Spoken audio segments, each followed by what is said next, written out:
Morning, everyone. Right, well, today I want to speak to you about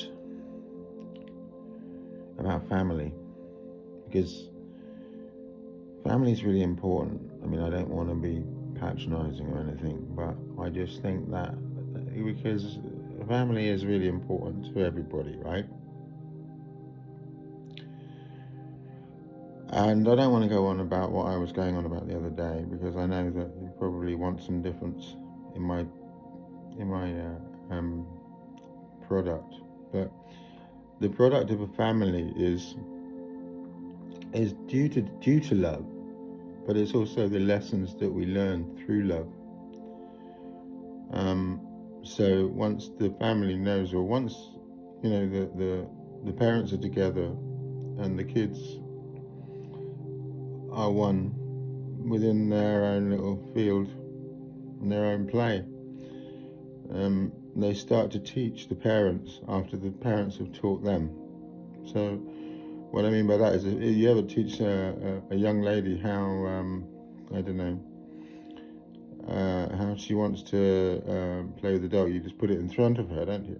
Right? But then she's teaching you, and normally some parents would actually just say, "Oh, she knows what she's doing. I can just go away and leave her now. She's happy." But what have you learnt from that? What have you learnt from that? And that's a good it's a good guide rule, really. It's a good guideline to have in your day to day. Because I think a lot of us do have families, but we sort of neglect the fact that we're being taught as well, by them. And you can get as far as you want to get, or as short as you want to get with a child, but it will never get through, because if you're short with a child, then sometimes it just doesn't get through. You have to sometimes explain what you mean, and by that, you don't you do actually have to explain that that they're on the right way, and that there is no other way, or that they are having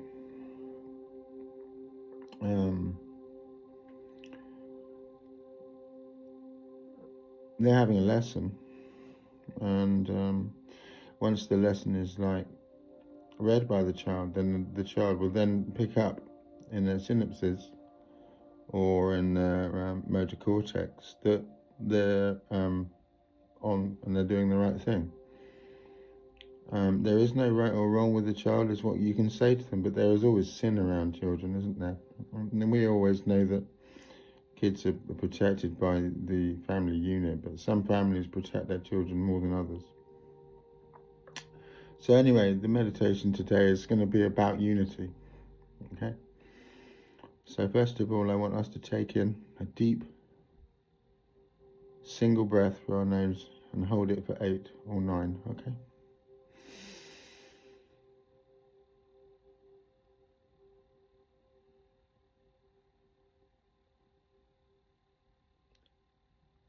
And exhale. And again.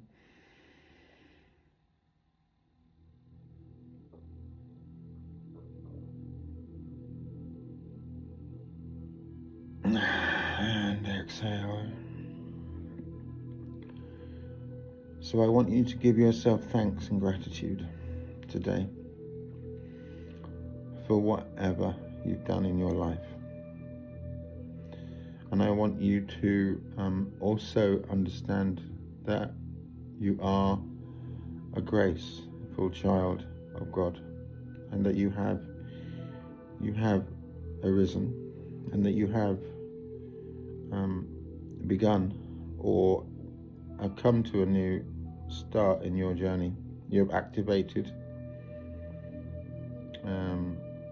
your so I want now to close our eyes, and I'm going to take us on a little journey. So follow me. Okay. Now we're wandering through the school playground when we're youngers. Just imagine you're there with everything around you. The smells, the toys, the girls, the boys, the games we play, the flames we throw, the go-aways, the yesteryears, the no we don'ts, the dungeon. Anything you want to remember about the ladies that you frequented when you were a child, or the men that you frequented when you were a child, that's okay too. But they're only gentlemen and ladies, aren't they, with Sam?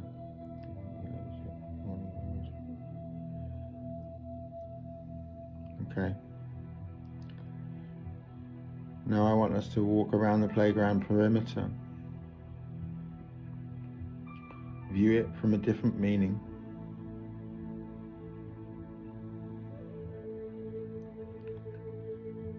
Look into the center of the playground. See your best friend there. Your best friend is being bullied, chided.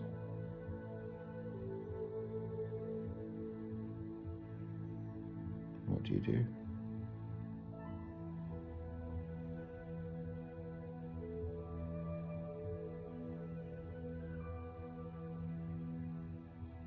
Do you go up and sort it out? Or do you let him learn or her learn her lesson? Now this is a rather large obstacle for some people to take into heart.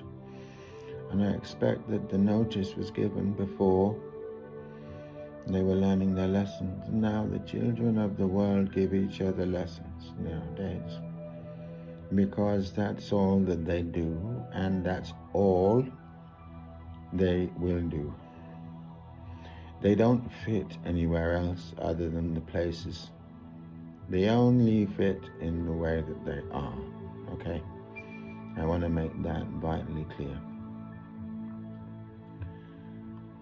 If something's not right, it does not need to be fixed. If something is not right, it has already been fixed. No more emotional stuff. Now, here's the part that I want you to believe in. I want you to see a magic castle appear in the clouds. Now, some of you will be able to see the castle, and some of you will go off in a different way and find something different to look at. Well, that's okay. Now look, meditation is about you being thoughtless in your thoughts, and effortless is as well. It's quite difficult sometimes to reach Samyaya-Bhakava. It is. But some of us will get there and some of us won't. But just strive to get there. You will get there. You will get there. You will get there.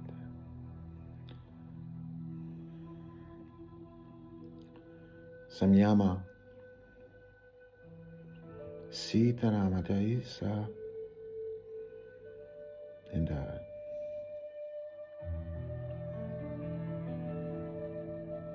Sanji Tarumitsai.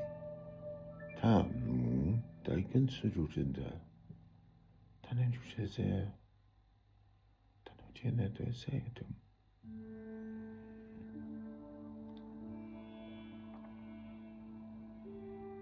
When you see the castle doors, I want you to imagine the castle opening. Go inside. There's beautiful brocades everywhere. The architecture is amazing. It's so tall and laden with gold, crystals, and water runs down both sides of where you are walking along the long hallway. Come to the end of the hallway, and there is a rope pull, a bell. Pull the bell. It's on the right-hand side as you walk out the door. Now, wait there because this is where you are calling your new helpers. In this life, we all need help. But we don't need to associate with the help that we get in our way. We just need to wait. We just need to be able to lock some of the doors that we don't like.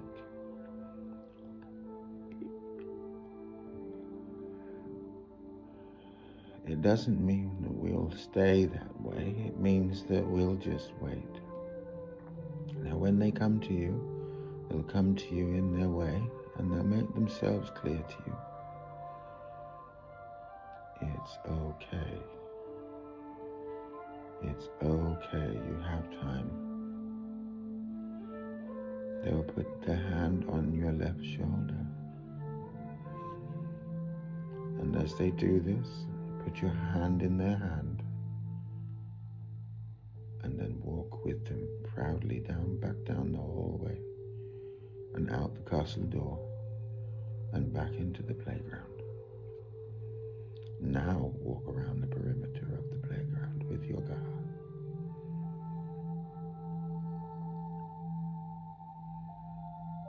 Do you see? No, of course you do. What do you see? Well, I couldn't possibly, exactly. No, you couldn't possibly tell anybody what you're seeing in a meditation. Because meditation is personal to you. It's not anybody else's. You have a brain, do you not? Or, if you do not, then that's fine as well. But if you do have a mind, then you need to worry less about what your mind is saying. Turn off chatterbrain. Guide is taking you through. Gently squeeze your guide's hand and ask their name.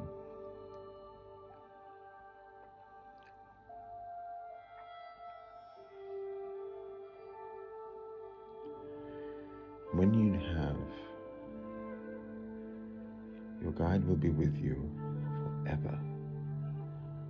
It is a birth guide.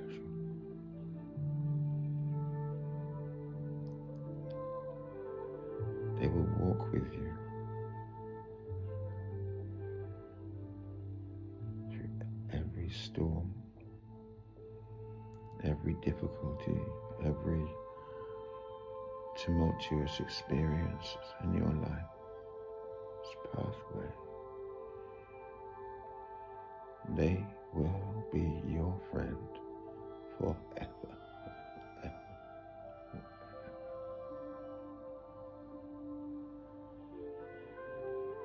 You have seen your guides today, my child. So now you may go into the world. And what am I supposed to do with my guide, you may ask? Well, you don't have any agenda with your guide, but as soon as your guide is in your heart, you will open your heart and allow them in. And your heart is here. And you put in your hand all of your love and warmth, and you touch your heart center, and you say, my guide is here. My guide is here. My guide is one here. Then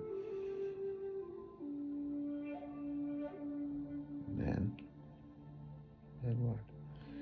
Even when you're lonely, your guide will be there for you. So in your times of trouble, or your times of happiness, or your times of unsure doubt, times of deep faith, times of unsure, excuse me,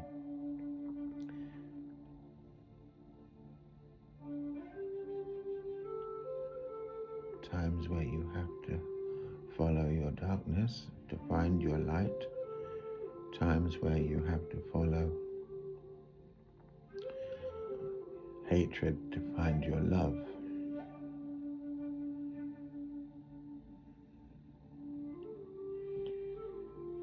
Times when you may be, you're injured. Times where you have to just be and don't try and find all the answers at once. Just be. Now I want you to let go. Now let go. Just let go. Breathe in. Breathe out. Breathe in. And breathe out. Okay, I'm going to bring you around now. Gently blink your eyes if you can. Come back into the room. Feel your senses picking up what's in the room around you. Take a look around you. Breathe in one more time through your nose and open your eyes. Good. Thank you for joining me today, everyone. I'll see you next time.